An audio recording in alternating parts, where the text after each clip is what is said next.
What's up, everyone? Zane here. Welcome back to another episode of the Everything Vive podcast. As usual, I'm joined by Ronnie. Ronnie, how you doing, man? I'm doing well. How are you? Doing good, man. Doing good. All settled in after the move, and Very nice. yeah, it's warming up in Chicago. Not today, but on the whole, Yeah, it's a little bit warmer. It's been like back and forth, up and down. Last week there were a couple of days there where I thought it was finally going to be warm permanently, and then it just keeps like yesterday. I don't know. It was pretty cold. Like I guess it was warm in the morning and then cold in the evening. I don't know. I've been trying to go running outside, and so I've been like a little bit more like. Oh, good for you, man. I'm not a fan of running. About the weather. I usually just stay indoors, but nobody's here to listen to our workout routines or the weather in Chicago. So let's jump in. Thank you guys for tuning in. First off, let's start with the key giveaway. Ronnie, you had that interview with the 2MD last week. And that went pretty well, man. I was listening back to it, and what are some of your quick thoughts? Yeah, I mean, it's a really, really, really fun game. So, I mean, if you are just interested in kind of, making sure that your VR library is well-rounded as far as like football games are concerned, I mean, it's a very, very well-featured title. Like it's a game that, it's put out by a small development team. Truant Pixel is just 3 people. But what they were able, I think it's a little deceptive when you first boot it up. You think that it's going to be, kind of somewhat limited. And then as soon as you kind of start messing around, you realize that the core mechanics of what are there are actually really there's a lot of depth there and there's a lot to do. So, yeah. I mean, you're not only are you playing quarterback, but you're calling plays and all sorts of stuff. So it's definitely a title that I recommend checking out, especially if, like I said, you're into sports, or even if you're not, just if you're into, a wide variety of types of VR experiences. I think 2MD VR Football does a good job of bringing a different type of experience that isn't available elsewhere. Yeah, no, and I mean, we've spoken at length about sports in VR, or I guess VR in sports, and how that's going to change quite a few things. And I mean, this game definitely is up there in terms of just like cool aspects. Like I'm waiting for Madden, but I'll take the stepping stones while we have them. So yep. Madden VR would be something else. I think that would actually be terrifying to be chased by a 6'6" linebacker or something.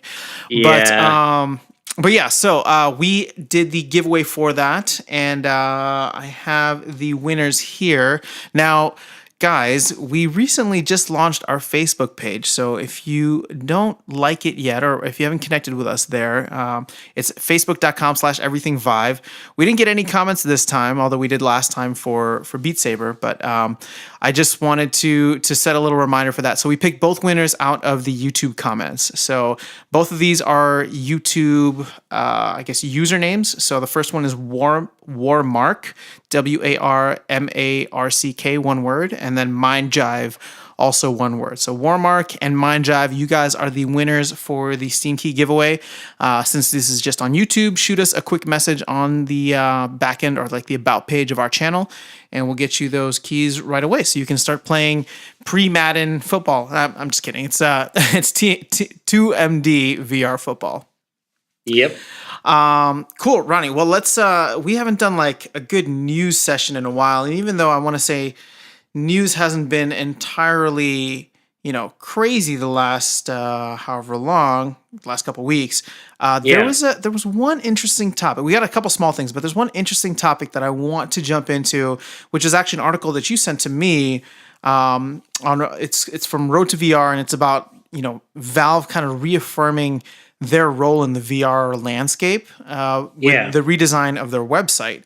So, I mean, a lot of this is obviously speculation, but, they had, what was it? I'm trying to look it up here real quick, but they have like a whole VR section on their website now, and it says like, we're just getting started. And then it has like a little GIF of several different iterations of I guess VR headsets, with the Vive being one, and then I think it finalizes with Gabe actually wearing this gigantic thing on his face. But yeah, I mean, I think it's really exciting, and going through a lot of what was said in there. It's really interesting to see a company that will do hardware and that. I'm sorry, I jumped the gun a little bit, but they also mentioned that they were planning to get into hardware as well, with the comparison to Nintendo, and how that there was a little bit of the word that they used was jealousy, in terms of like Nintendo, whenever they're planning like a new game or a new launch or something, they since they have control of the hardware, they can really adapt what the gameplay will be like to that hardware. And so I think that is, definitely foreshadowing of them. Obviously they've been involved with the hardware side of things in terms of, their relationship with HTC, and obviously just having the technology there with the base stations and Steam VR and all that. But yeah, man, I mean, what are your thoughts? Yeah, well, I mean, in terms of like the way I read those comments, and I'm trying to remember if those were from like an earlier interview or kind of language like that was more specific about the knuckle controllers. But it's just the idea that Valve is, I mean, for anyone that's interested in just going and checking out Valve's new website, and then also Road to VR and some other sources out there that have kind of pointed out specifics on what some of the things are VR related that are being showcased on the website. Like in the background, they're displaying all of these different images, and it's very, very clear that Valve is considering VR to be a major part of its current identity, in terms of not only, like you said, the hardware and that they're developing, like with the headsets and the future controllers, like the knuckle controllers, but then also it looks like they at least have three current VR software projects that are going on. So they're definitely working on something, software related, that people, everyone loves the lab, and we haven't really seen anything from Valve as far as VR games come out since the lab. So, they've also, I think they had acquired a development team, Camposanto, I think is the name of the company that they had picked up, that had been behind a game called Firewatch, which I know was well received. And they, I think, were working on something VR related. So it's possible that what Valve, Valve picked them up because of what they're doing in VR. Who knows? But yeah, it's awesome that Valve is kind of doubling down on VR, and the fact that they did this kind of right before E3 and right before a lot of things coming up. I mean, Valve has never been a company that's kind of been beholden to other people's schedules. They kind of release things when they want to release things. But I'm hoping, and that's usually worked out for them, because they always, 100%. Nothing's ever rushed, which is good. Yeah, and sometimes they release things without notice that is kind of unexpected and awesome nonetheless. Like it's not necessarily VR related, but recently, Valve just out of the blue came out and announced that they were releasing like a Steam app for iOS and Android that lets you stream to those devices, like stream Steam games over Wi-Fi to those devices.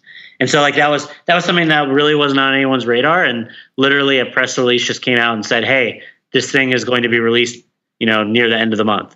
And I don't think they've released the iOS version yet, but they released the Android version. So like that was just something that like, oh, Valve's working on something. They felt like it was ready to be released, and boom, they just made the announcement on their own, and everybody's really appreciative of it. So I mean, that's not nearly as big of a deal as, them releasing the knuckle controllers or a new VR, like a new version of Steam VR or anything like that. But I mean, the fact that they're working on all of this stuff behind the scenes is just super, super exciting. And yeah, I mean, the fact that they revamped it and are showing some of these images as kind of sneak peeks of what some of the stuff might be that's coming out, that's just, I just can't wait. So. Yeah, I mean, you and I have been really excited about what they are going to put out. And I mean, I think since the beginning of this podcast, which is now several years at this point, but, after playing the lab, I mean, and I've said it previously on other episodes, but, playing the lab at your place and trying VR for the first time is what sold me on getting a Vive and just getting, diving headfirst into VR as a whole. So, I mean, we've been excited for and speculating what types of titles that they'll be coming out with or what it could possibly be. But I fully agree with you that the fact that they take their time, and this is a well-known fact, but the fact that they take their time to really develop titles and they have to hit some type of internal standard or bar before they release it has really helped them kind of set themselves apart in terms of the quality of their games. And I think that's what makes everybody else excited. So, we've been talking about, or we've been hearing about, several different titles of theirs kind of being in the works. And not that, there was never a point where I was losing faith that Valve was like kind of turning away from VR, because at the end of the day, I feel like this tech is here to stay. It might not be mainstream ready for the next X amount of months, years, whatever the case is, but it's coming. You know what I mean? Like it's here, and anybody who's tried it knows that like the experience is only going to get better, right? This is like if somebody tried like AOL for the first time in the mid 90s and you were able to chat with someone halfway across the world, it's only going to get better from there. If nobody was going to say like, oh yeah, this stuff is just a fad. I mean, there were people, and there are people now, but I'm not one of them, I guess is the broader point that I'm making. And so, sorry, tangent aside, I never felt like that was going to be the case, but it is nice to see that, with the revamp of their site, I'm sure countless people, Gabe included, but of course a ton of other people at Valve, go through some type of QA where it's just like, people are looking at this site before it's released and saying like, yeah, we're going to give our approval. So with the focus on VR, with it being so prevalent in a lot of the images and having its own section and stuff like that, I mean, that to me is exciting. That to me is just another confirmation or reaffirmation that, Valve is definitely headed in that direction. And since they've been such a crucial and critical part of VR so far, I mean, I'm just excited for them to get their hands even dirtier. Saying that out loud doesn't sound as right, but you know what I mean. Yeah, I totally do. They've always been behind the scenes in terms of what HTC's offerings have really been about, and in general, like Steam VR is a major force right now as far as like if you have a PC VR headset, chances are you are mostly in Steam VR and using that ecosystem.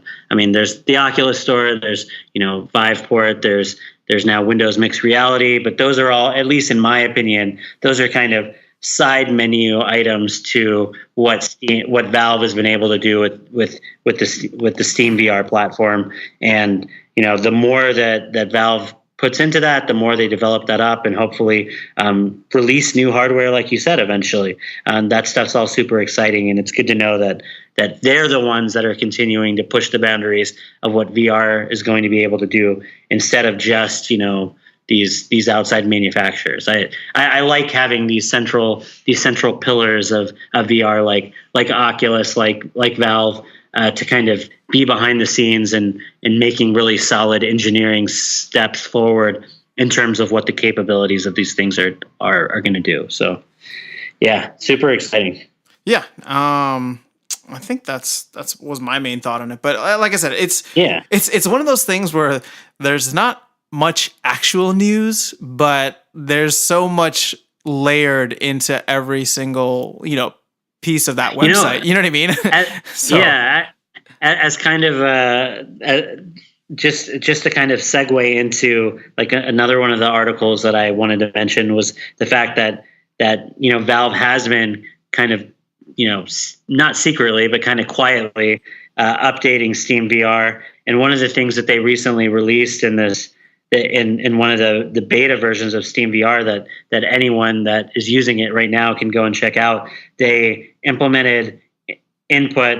Basically, there's a Steam VR input beta that allows you to change controller inputs. So you're able to manually select what each button on each of your controllers are able to do within the game. So whether you're using a Vive wand or an Oculus touch controller, or any other controller basically out there that is compatible with Steam VR, now Steam VR is letting you change what each of those buttons does separate from the game itself.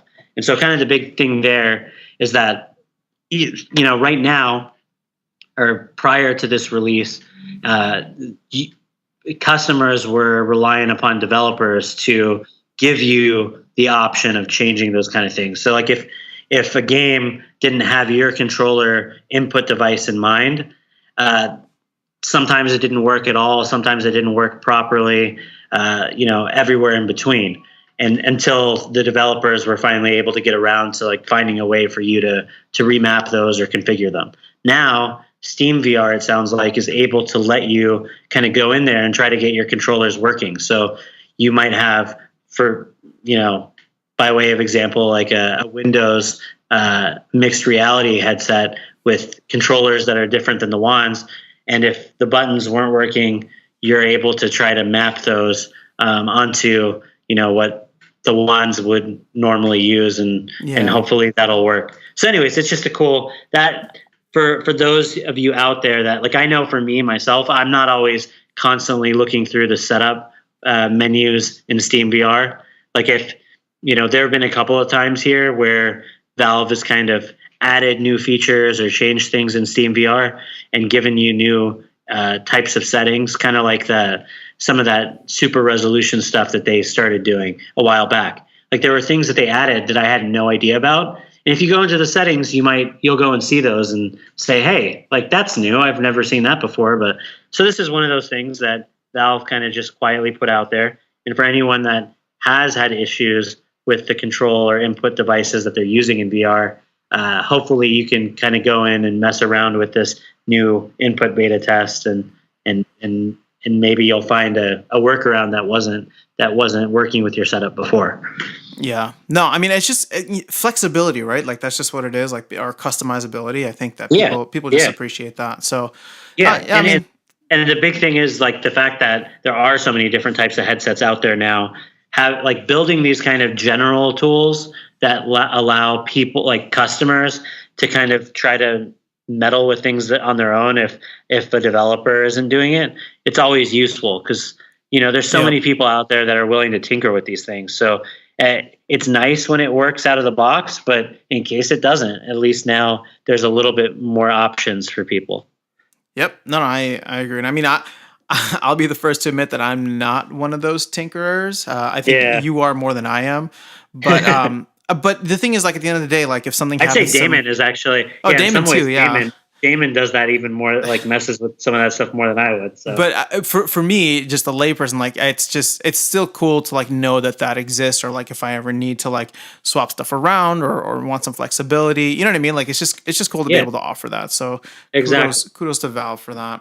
I think we got just a couple other quick news items, and it looks like these are. We are the unfortunate bearers of bad news because it's a couple of games that I know that we're excited about that are being pushed back. Do you want to go through them? You want me to? Or? Yeah, sure. I mean, these are just super quick. I mean, budget cuts. All of our listeners should be super familiar with what that game is about. This podcast has been excited for budget cuts since it started. Yeah, since we got our Vives and now, and I mean, if you haven't checked it out, which episode was it? It was in the 90s. Like one of the recent episodes, we interviewed some of the people over at Need Corporation about the game. So at that time when we had interviewed, it's episode number 95. All right. So for those that haven't listened to it, we interviewed those some of the folks over there, and they were super awesome. We can't wait to play Budget Cuts. It was scheduled to be released near the middle of May at that time, and it got pushed back just a couple of weeks. So now the new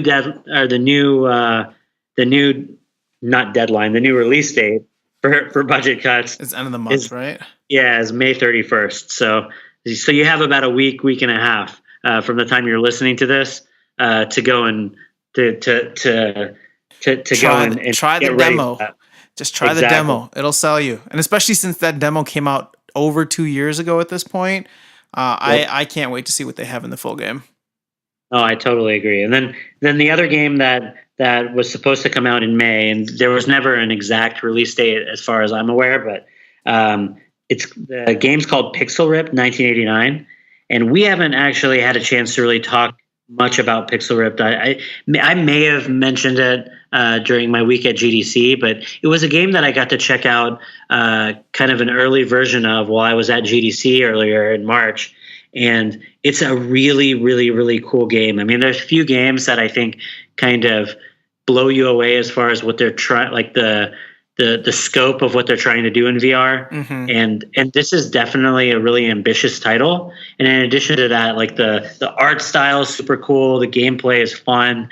I like, not to get into too much detail about it, but it's like you're a person that's playing a game on like a handheld, like kind of Game Boy looking system from like the, from it, what, 1989 is what it's saying. It's like like an old Game Boy, right? It kind of looks more like a Game Boy Advance to me, but whatever. So you're like in VR playing a game on a portable device in VR. And then while you're playing, you're also like interacting in the VR world around you. And then the game kind of comes to life in 3D too. So it's like a super meta, like experience within an experience within an experience.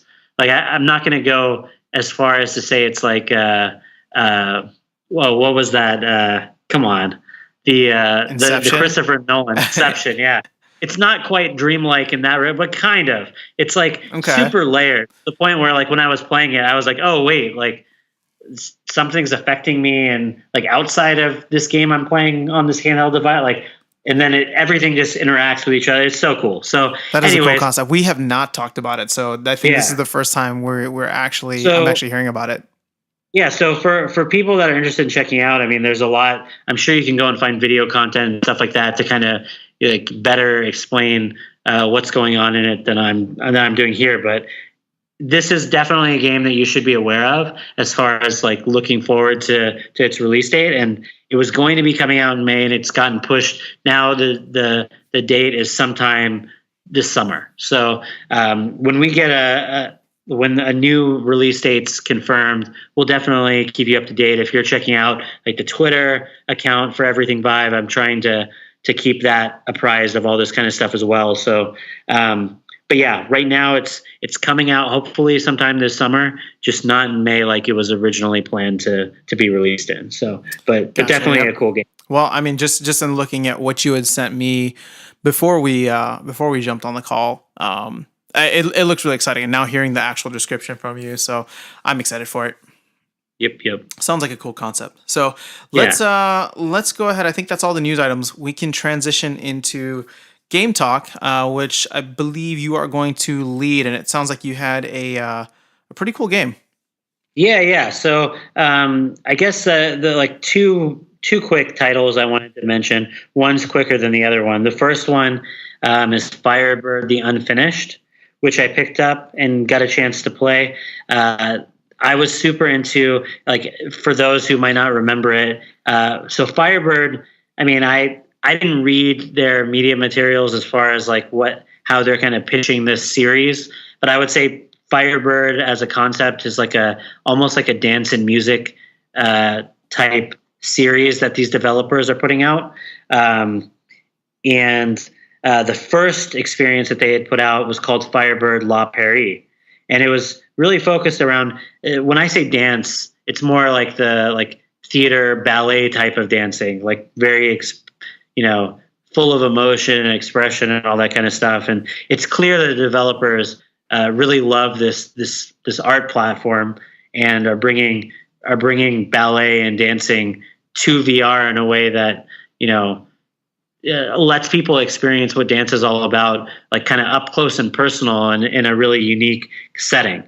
And so, the first game was a short but pretty, intense experience, and Firebird: The Unfinished is similar in that regard.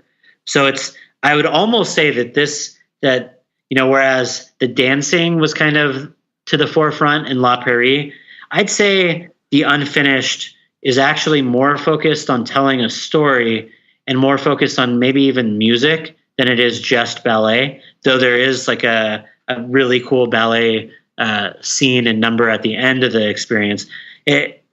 Throughout, it's very like it's narrative focused. From start to finish, you probably will be done in around 20 minutes or so, I'd say. But it's basically telling the story of an artist, a couple of sculptors, and it's super cinematic. I mean, to the point where just everything, like, there isn't a whole lot of movement. Like, you're not, even though it's room scale in the sense that you're in an environment and you can pick whether you're standing or sitting, but like once you're in there, like you more or less are just letting everything kind of transform and push forward and narratively speaking around you. And then every now and then you're asked to do something small to kind of push the narrative forward to the next step. Like you're in a museum and you see all of these sculptures around you. And at first, for quite a while, actually, it looks like the sculptures are just going to be inanimate objects that are just part of the museum. But eventually they all come to life and are kind of staring at you.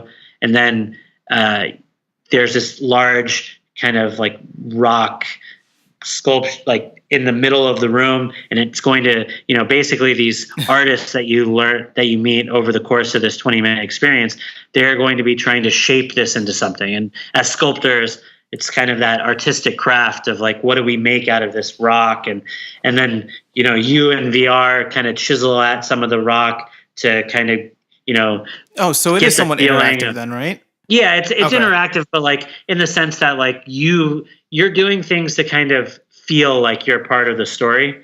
You're not really like, I mean, when you chisel at it, like it kind of knocks off in a way that to form like a sculpture that they've obviously designed and all that kind of stuff. So it's not like you're just making your own art piece or anything like that, but everything's designed to kind of make you feel a certain way. And it's a very, very emotional experience. Like as far as like the story that they're set out to tell about, what it's like creating art and how that's kind of like takes a piece of you and how kind of intimate that relationship is. And that eventually leads to this dance at the end. And like, I think I mentioned something similar when I had played La Prairie. I mean, I'm not super into ballet. So like, as far as like this, like all of the expression of the human body and all of that kind of stuff with dance, like I'm not super into, I'd say, but like,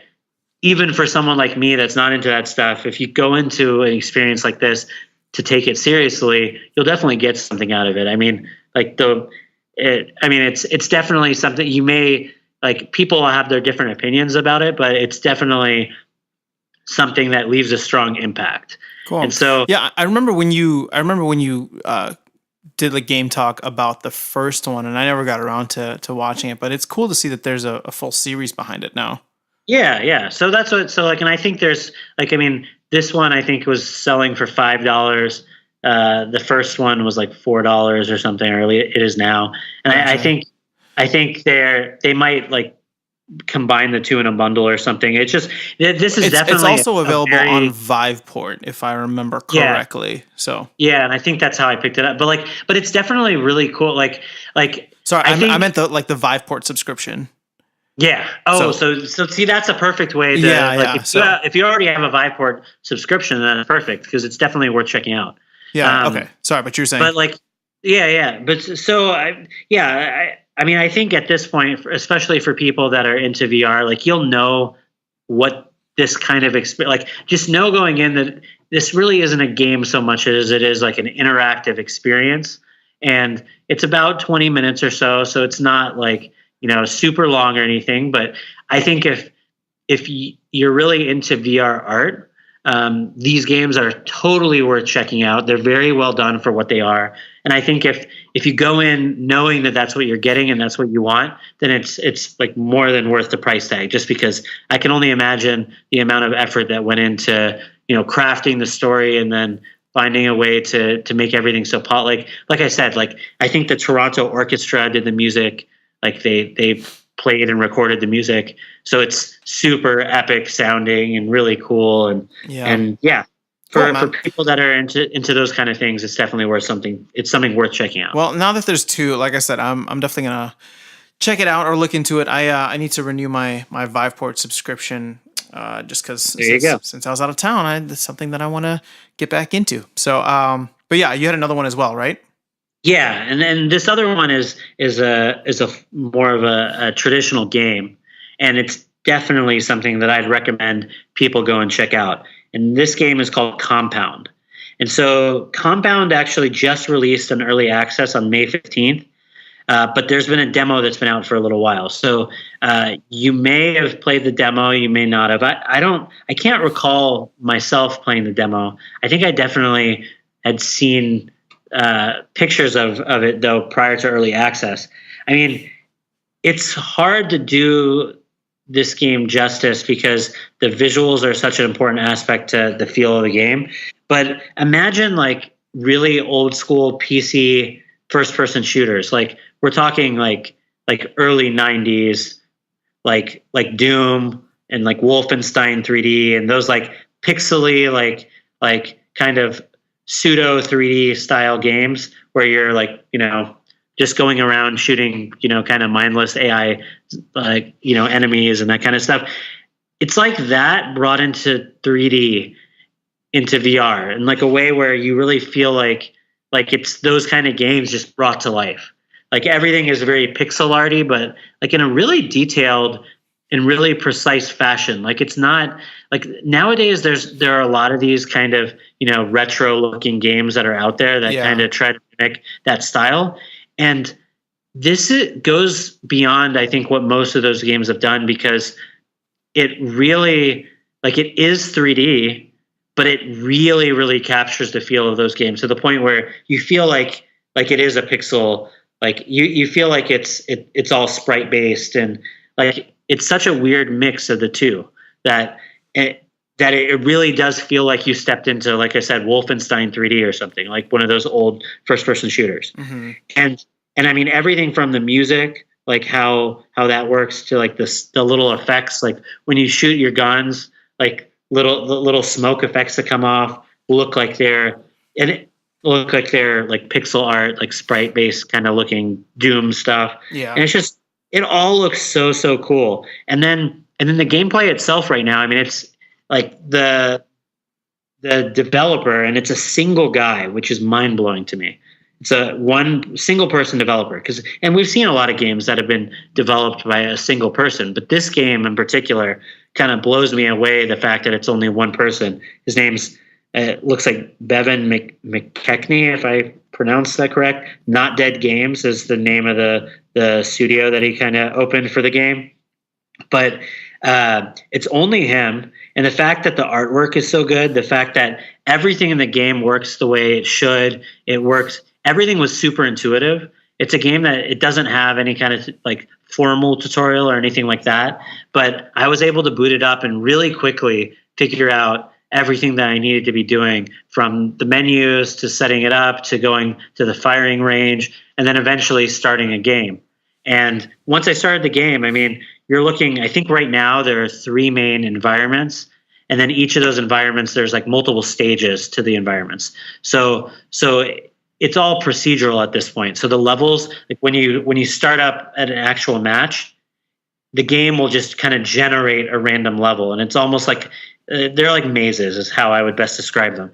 It'll spawn you, and you're able to find a weapon, usually in like these kind of little emergency like glass covered boxes on the walls, and you can just go and punch them and pull out the gun, and then you just navigate around these little mazes where like you'll see doors, like you'll know you haven't been somewhere because the door is still closed. Gotcha. And so you go up to it, the door will open, and there will usually be enemies in there, and you shoot the enemies, and then you kind of move on, and you basically go to all the open doors until you've killed everyone in the game, in the map, and then you'll get a signifier saying, hey, this this level is completed, like move on, you can move on to the next level now. And so then you go in an elevator and then it generates another one. And like I said, I think it's usually every couple of matches to every 2 or 3, and it'll shift to a new environment. And there's, I think, 3 environments right now. So there isn't a whole lot to this game right now, but everything that's there just puts a smile on your face. Like it, especially, like I said, for people that that are super into like old retro PC games, like that, it's a no-brainer if you're one of those kind of people. But I also think that it's so smooth and clear, and like the design is so simple but so well done, that I think even for new people that are new to VR, it's a really, really solid game to try, because everything is so simple as far as like you're not going to get lost in the levels. Like you're able to teleport or use locomotion to get around. I was using locomotion. Didn't make me sick or anything like that. But it's also like it gives you that freedom. But at the same time, the levels, like you can tell where you're supposed to go because a door is either opened or it isn't. So for people that are new to traversing these types of environments, I think there's a lot of signposting in the levels that make it clear where you need to go. So like I never got lost or felt like I didn't know what I was doing. And then when you get into an encounter with some of the enemies, you can duck, you can dodge shots. It's like it's precise but not too overly like annoying to try to get your aim to work right. And then the reloading mechanics on the guns are all super simple and fun. You usually just are pushing the main trackpad to kind of get the reloading motions going. So like it's complicated enough to have cool mechanics, but then it's simple enough, I think, to where most people will get it, and it's done really well. So the game is $20 right now, and for that $20, I mean, in addition to getting solid content right now, I mean, the developer on the Steam page is super upfront about it. I mean, you're basically paying to allow him to continue to work on this game, and hopefully, if he gets enough money from this, like, you know, make this kind of a full-time gig rather than just a side project. And so if you go in paying the $20 knowing that, I think you'll be more than satisfied. I mean, the developer set out a lot of like a very, very detailed timeline of what he expects to get accomplished in the game, and in like a document that's accessible online. So if you go to the Steam page, I think it's Trello or something that where he has kind of his patchwork of what he wants to do, and he's, you know, actively seeking feedback on kind of what should work, what won't, like what's good, what's bad about the game currently, and how he can make things better, and implementing all those new features. But I mean, based on what's there now, it's clear this guy has a lot of talent. It's clear that he has had a lot of drive to be able to make what he did. I mean, it's pretty spectacular. So I feel like even if you paid the $20 not getting anything else, it wouldn't be the end of the road. Like it wouldn't be a terrible deal. But the fact that I'm very confident that there's probably going to be more coming in the near future,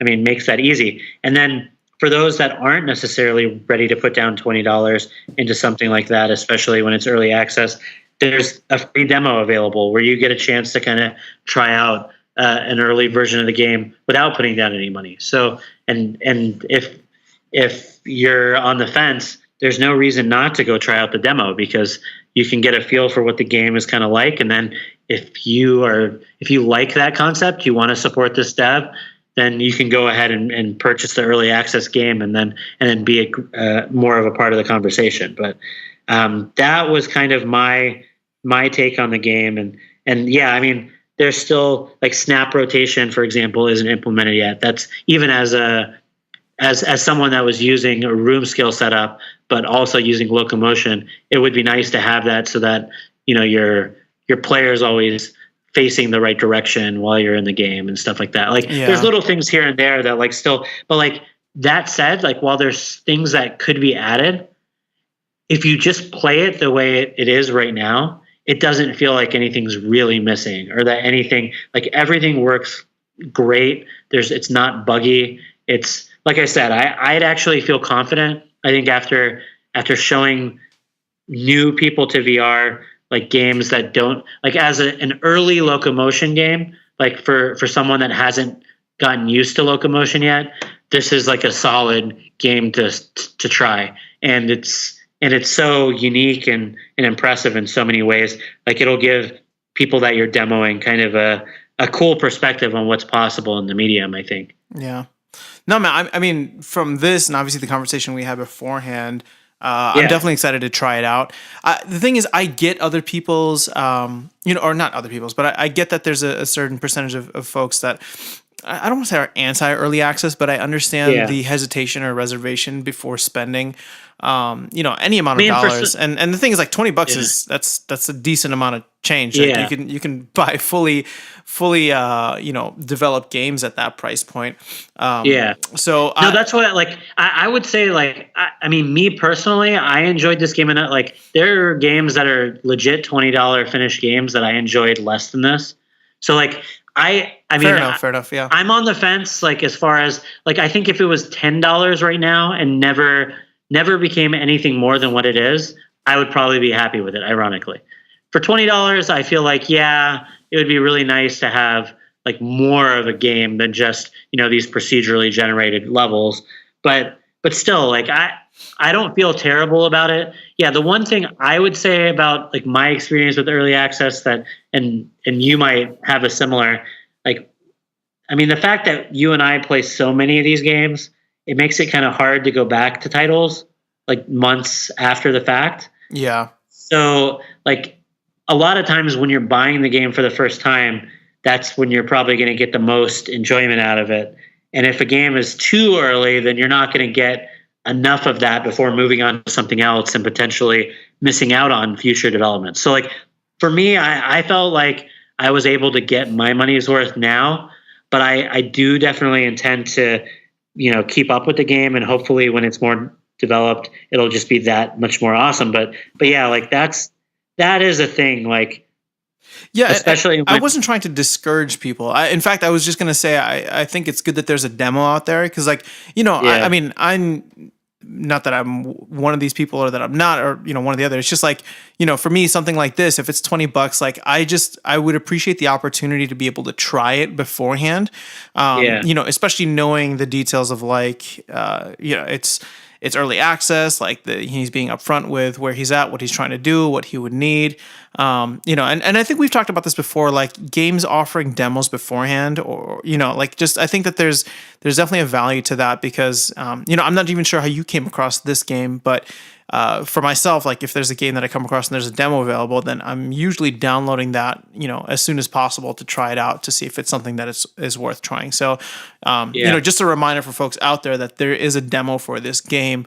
Yep. But, I mean, I'm excited because the thing is, I think the best part about just being in the VR space like we are right now is just to see how passionate and excited people are. Like this is just so new that, how many games have we come across where it's a one-man team that's developing everything, and it's just somebody like who loves it, who's doing it as a side hustle for 4 to 6 hours every day when they get back from work. And like I love that. I mean, it's really cool to see. Yeah, no, and the types of games that you get as a result are, I think, so unique and so like different as a result. So, no, 100%. But yeah, no, I mean, I'm excited to try it. I'll download the demo and I'll give it a go. And if not, maybe you and I can actually connect in person, and I'll try that out at some point too. Yeah, so no, that sounds good. And I'm interested in. I mean, I haven't reached out to him yet, but maybe doing an interview or something like that, just to kind of hear more about how the game came to be and kind of where things are going, because it was cool enough to where I'm definitely interested to see how it progresses and how it does. Well, no, I mean that would be fun. So if we get them, we'll try to book them, and beforehand I will make sure that I try the game so that I'll know what we're being what's being talked about. But no, I mean I trust your taste in games, so this is something that I'm definitely looking forward to checking out. Cool. Cool. Well, that is all we have for today. I don't know if there's anything else that we missed. No, I think we covered everything. Cool. Well, let's. I guess we won't make this any longer than it has to be. But thank you guys for tuning in. We will have probably more game talk and news next week, right, Ronnie? If I'm looking at that's our schedule. Because Okay. Yeah, I don't have any interviews or anything like that Okay. planned right now. So Okay, cool. So we'll dive into other games, and guys, if you have suggestions for games that you want us to check out, or Oh, yeah. diamonds in the rough, like definitely hit us up. I'll go through all the ways to get in touch. Obviously, we're on Facebook now, so facebook.com/everythingvive. We have a page there. You can shoot us a message. Ronnie is all over the Twitter account at everythingvive.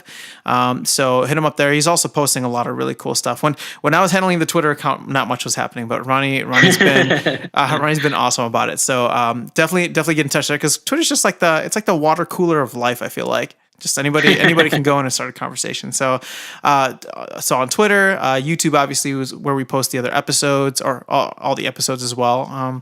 And then our emails. So contact@everythingvive.com, or which is the one I manage, and Ronnie's Ronnie@everythingvive.com. Did I get that right? Yeah, that's right. Cool. Well, yeah. So hit us up, guys. Let us know, and we will have more news, game talk, and such for you guys next week. Until then, take care.